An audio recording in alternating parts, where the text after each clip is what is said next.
بسم اللہ الرحمن الرحیم۔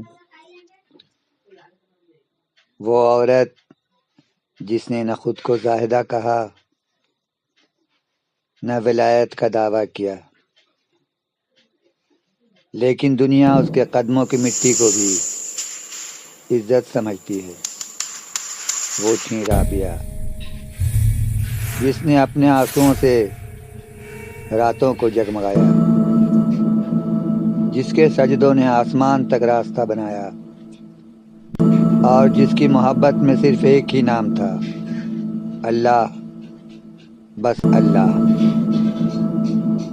یہ وہ رابعہ بصری رحمۃ اللہ علیہا ہیں جن کی عبادت دیکھ کر بڑے بڑے اولیاء کرام کہتے ہیں ہم نے تو اللہ تعالیٰ کی عبادت جنت کے لیے کی، لیکن رابعہ نے اللہ کو خود اللہ کے لیے چاہا۔ اسلام کی اس عظیم روحانی ہستی کی داستان جو دنیا سے نہیں خالق کائنات سے محبت کرتی تھی۔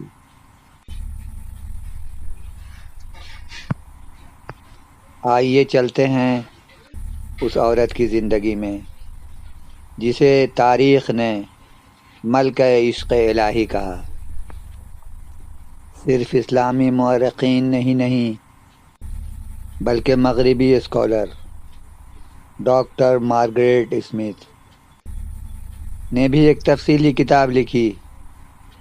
پورے تاریخ عالم کا مطالعہ کرنے کے بعد غیر جانبدار کتاب کا نام ہے Rabia, the mystic and her fellow saint in اسلام۔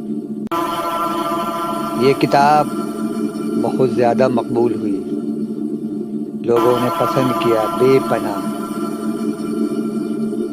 اس میں مصنفان نے حضرت رابعہ بصری رحمۃ اللہ علیہ کے زندگی کا بہت کچھ باب کھولا ہے۔ تو آئیے ہم اسی مغربی اسکالر ڈاکٹر مارگریٹ اسمتھ کی ذکر کو ہم آگے بڑھاتے ہیں۔ رابعہ بصری کا سب سے نمایاں وصف، ان کی سب سے روشن پہچان اور ان کے پورے مقام ولایت کی بنیاد ہے عشق الہی۔ انہوں نے دنیا کو یہ بتایا کہ اللہ کی عبادت صرف خوف یا لالچ سے نہیں بلکہ محبت سے بھی کی جا سکتی ہے، اور ایسی محبت جس میں کوئی غرض نہ ہو، جسے وہ کہتی تھیں محبت خالصہ۔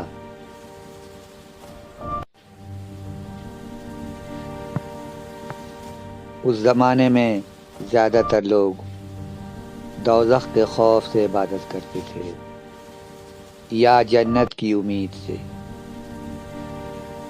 رابعہ رحمۃ اللہ علیہ نے آ کر ایک نیا دروازہ کھولا۔ میں اللہ کی عبادت نہ جنت کے لالچ میں کرتی ہوں نہ دوزخ کے خوف میں، بلکہ اس کی محبت میں کرتی ہوں۔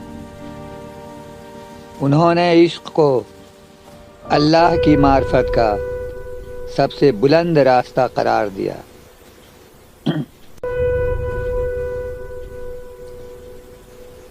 رابعہ رحمۃ اللہ علیہ کہتی تھیں مجھے اللہ کی محبت نے اس قدر گھیر لیا ہے کہ دل میں اس کے سوا کوئی چیز داخل نہیں ہو سکتی۔ ان کا عشق مسلسل یاد، مسلسل رضا، مسلسل اخلاص، مسلسل قرب الہی کی طلب کے ساتھ جڑا ہوا تھا۔ رابعہ رحمۃ اللہ علیہ نے کبھی دنیا کی کسی چیز سے دلچسپی نہ رکھی۔ ان سے کسی نے کہا اماں تھوڑی دنیا لے لیا کریں، زندگی آسان ہو جائے گی۔ آپ نے جواب دیا میں دو چیزوں کو ایک دل میں جمع نہیں کر سکتی، دنیا بھی اور اللہ بھی۔ رابعہ رحمۃ اللہ علیہ نے پہلی دفعہ واضح کیا کہ اللہ کی محبت انسان کو اللہ کے لیے خالص کر دیتی ہے۔ نہ دل میں جنت کی خواہش باقی رہتی ہے، نہ دوزخ کا خوف، بس محبت، محبت اور محبت۔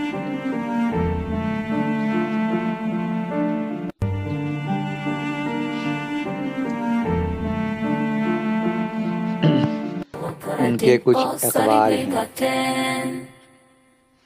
پہلا قول یہ ہے کہ اے اللہ، میں تیرے ساتھ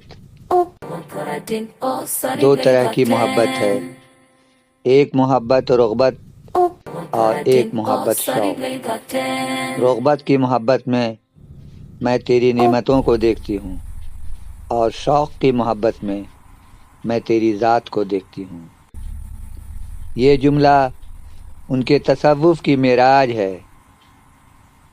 ان کا دوسرا قول ہے اور بہت ہی مشہور ہے،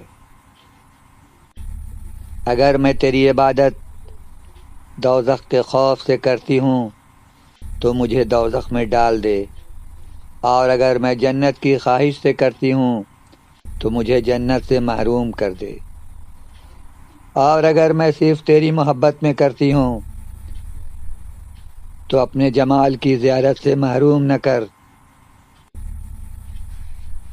ان کا تیسرا قول ہے، میرا دل عشق الہی کی آگ میں جل رہا ہے، اگر اس آگ کو دنیا کے پانیوں میں ڈالا جائے تو وہ سب پانی خشک ہو جائے۔ ان کا چوتھا قول ہے، میں نے اللہ سے اس لیے محبت کی کہ وہ لائق محبت ہے، اس لیے نہیں کہ وہ مجھے کچھ دے گا۔ ان کا پانچواں قول ہے، جب دل اللہ سے بھر جائے تو دنیا اس میں جگہ نہیں پا سکتی۔ ان کا چھٹا قول ہے، عبادت کی لذت، کاش لوگ جان لیتے کہ اللہ کی عبادت کتنی میٹھی ہے تو وہ دنیا کی لذتوں کو چھوڑ دیتے۔ اور بھی ان کے اقوال ہیں۔ ایک واقعہ ہے جو بہت ہی مشہور و معروف ہے۔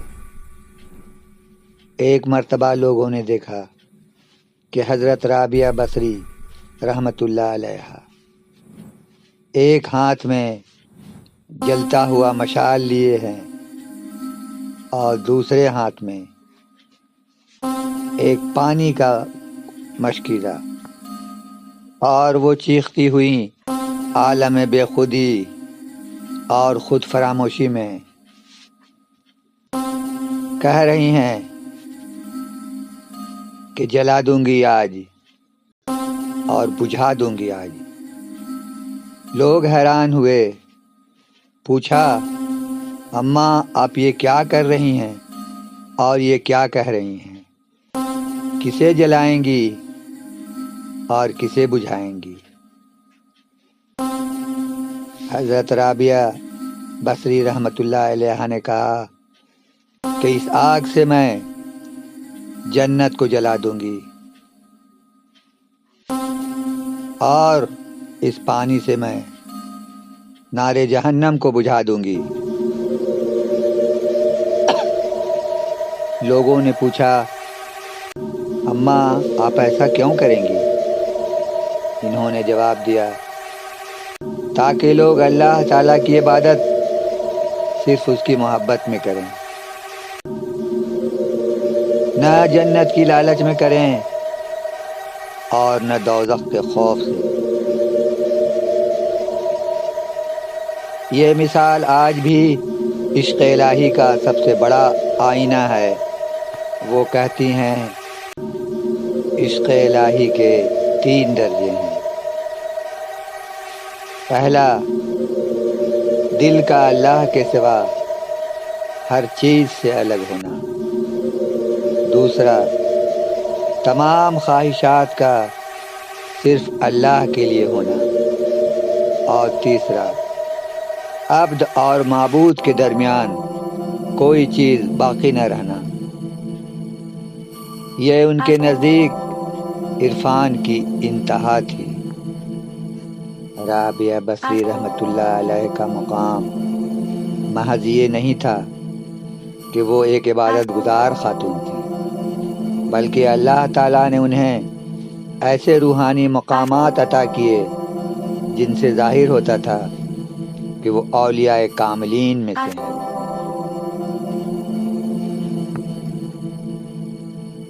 کرامت ولی کا مطالبہ نہیں، اللہ کی عطا ہوتی ہے۔ رابعہ رحمۃ اللہ علیہ نے کبھی دعویٰ نہیں کیا، مگر اللہ نے ان کی سچائی کو ظاہر کرنے کے لیے کئی نشانیوں کو ان کے ساتھ منسوب کر دیا۔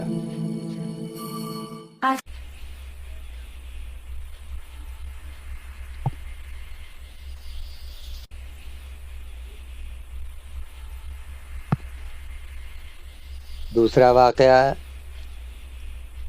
رابعہ بصری رحمۃ اللہ علیہ کے گھر میں اکثر چراغ نہ ہوتا تھا۔ ایک بار چند خواتین ان سے ملاقات کے لیے آئی تھیں۔ رات اندھیری تھی، ہوا چل رہی تھی اور ان کے گھر میں ایک چھوٹا سا چراغ جل رہا تھا۔ ہوا کے زور سے چراغ بجھ گیا، مگر حیرت کی بات یہ کہ کمرے میں روشنی باقی تھی۔ خواتین نے پوچھا، اماں یہ روشنی کہاں سے ہے؟ رابعہ رحمۃ اللہ علیہ نے جواب دیا، جس دل میں اللہ کا نور بس جائے وہاں اندھیرا نہیں رہتا۔ اور ایک واقعہ ہے، ایک بار پھر بصرہ میں سخت قحط پڑا، لوگ پریشان، جانور پیاسے، کھیت سوکھ گئے۔ لوگوں نے رابعہ رحمۃ اللہ علیہ سے درخواست کی کہ آپ اللہ تعالیٰ سے بارش کے لیے دعا کریں۔ رابعہ بصری رحمۃ اللہ علیہ نے ہاتھ اٹھائے اور کہا، یا اللہ، تو جانتا ہے کہ یہ بندے مجبور ہیں، ان پر رحم فرما۔ دعا ختم ہوتے ہی بارش برسنے لگی، اور بارش اتنی برسی کہ لوگ پھر آپ کے دروازے پر آئے کہ اب بارش روکنے کی دعا کریں۔ رابعہ بصری رحمۃ اللہ علیہ نے دعا کی، یا اللہ، اپنی حکمت سے برسا اور اپنی رحمت سے روک دے۔ فوراً بارش رک گئی۔ تو محبان رسول، یہ سارے بیانات کسی اسلامی تاریخ کا نہیں ہے، بلکہ ایک انگریز مغربی اسکالر کا ہے۔ آپ سمجھ سکتے ہیں کہ حضرت رابعہ بصری رحمۃ اللہ علیہ کس پایا کی خدا رسیدہ بزرگ تھیں۔ یہ سلسلہ جاری ہے، آپ لوگ پسند فرمائیں، ہم اس سلسلے کو آگے بڑھاتے رہیں گے۔ تب تک کے لیے اللہ حافظ۔